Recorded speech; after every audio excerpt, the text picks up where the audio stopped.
रामू क्या कर सकता था। सूखे की मार थी। गांव में सुजानपुर के खेतों में कभी हरियाली लहराती थी, लेकिन इस साल हालात कुछ और ही थे।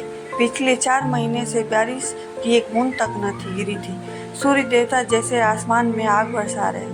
मिट्टी दरकने लगी थी और फसलें झुलस चुकी थी। किसान रामलाल के खेतों में इस कहर से बचने नहीं सकते थे। सुबह के समय जब सूरज की किरणें हल्की थी तो रामलाल अपने खेतों पर गया। दूर दूर तक सूखी जमीन फैली थी। गेहूं की बालियां पीली पड़ चुकी थी। चने के पौधे झुरसा चुके थे। वह निराश होकर जमीन पर बैठ गया। तभी उसका बड़ा बेटा अर्जुन वहां पर आया। बाबा, आप चिंता मत करो, कुछ न कुछ हल निकाल लेंगे। रामलाल ने गहरी सांस ली और कहा, बेटे, हल तो निकालना ही होगा, वरना घर चलाना मुश्किल हो जाएगा। दोपहर को रामलाल घर पहुंचा। उसकी पत्नी गंगा चौके में बैठी थी। उसने पोटली खोली तो बस मुट्ठी भर अनाज निकला और वो चिंता में पड़ गई। गंगा बोली, राम, घर में बस इतनी ही दाने बचे हैं, अपने अगले हफ्ते तक भी नहीं चलेंगे। रामलाल ने सिर झुकाते हुए, मुझे कुछ करना होगा गंगा, वनरारी लाल से कर्ज लेना पड़ेगा।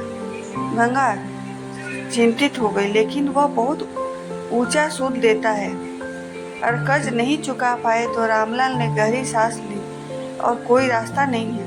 अगले दिन रामलाल बनवारी के घर गया और बदले के हवेली के दरवाजे पर खड़ा ताला लटक रहा था, लेकिन चौकीदार ने अंदर बुला लिया। बनवारी लाल चौकीदार पर बैठा हुक्का गुड़गुड़ा रहा था। उसने रामलाल को देखा और मुस्कुराया। अरे रामलाल, कैसे आना हुआ? रामलाल ने सिर झुकाते हुए किया और बोला, भैया, सूखा पड़ गया है, फसल बर्बाद हो गई है। थोड़े रुपए उधार चाहिए थी ताकि बनवारी घर चला सकूं और अपना खेती बाड़ी भी कुछ कर सकूं। तब बनवारी लाल ने हंसते हुए कहा, रुपए तो मिल जाएंगे, लेकिन सूद बढ़ जाएगा। 6 महीने में रकम दुगनी चुकानी होगी। रामलाल के चेहरे का रंग उड़ गया, लेकिन कोई और चारा नहीं था। उसने कर्ज तो ले लिया और सवाल था कि क्या वह समय पर कर्ज चुका पाएगा, या वह कर्ज उसकी जिंदगी की सबसे बड़ी मुश्किल बन जाएगी। रामलाल ये सोच रहा था, तो क्या मैं लूं या ना लूं। बड़ी मुश्किल में पड़ गया। कर्ज तो ले लिया, अब ये सोचने लगा कि क्या मैं 6 महीने से पहले साहूकार के पैसे लौटा पाऊंगा। लेकिन उसने हिम्मत बनाई और बोला कि हाँ, एकदम। फिर अपने घर गया, अपने बेटे और पत्नी से बोला। फिर वो बोले कि दिन रात मेहनत करेंगे और ईमानदारी से हम लोग काम करके खेत में फसल उगाएंगे। फिर भगवान को तीनों मिलके भगवान के सामने प्रार्थना की और बोले कि हे प्रभु, अब आप ही हमारी रक्षा करें। लेकिन कहा जाता है कि मेहनत और ईमानदारी कभी भी विफल नहीं होती। दिन रात मेहनत करके सूखे ज़मीन को उपजाऊ बना के उन लोगों ने फसल बनाई।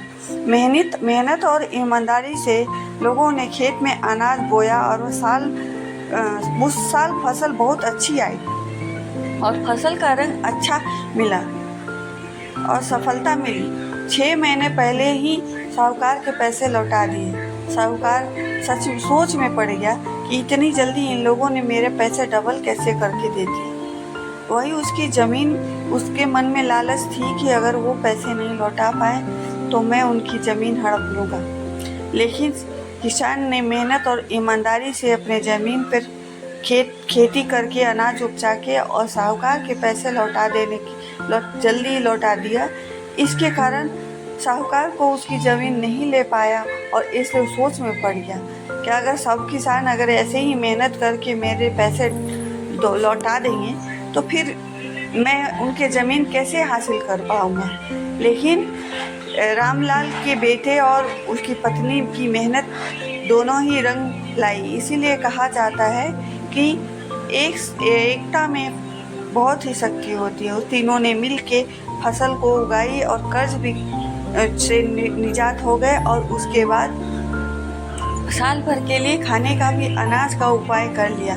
इस तरह से सारे गांव वाले ये सोच में पड़ गए कि इतने जल्दी इतना बढ़िया फसल कैसे उगाया। इसीलिए कहा जाता है कि कभी भी मेहनत और ईमानदारी से किया हुआ काम विफल नहीं होता है। एक साथ इसीलिए मुसीबत से भर पाए, इसीलिए कभी भी परिवार का साथ छोड़ना नहीं चाहिए, एक साथ रहना चाहिए। इस कहानी से हमें यही शिक्षा मिलती है कि एकता में बल होता है। अगर हम लोग सब मिल के अगर कोई काम करें तो कोई काम छोटा बड़ा नहीं होता है। सूखे की मार और कर्ज से किसान ने अपने पहचान बनाई और कहानी से यही शिक्षा दी कि कितनी भी बड़ी परेशानी क्यों ना हो, हिम्मत नहीं हारना चाहिए।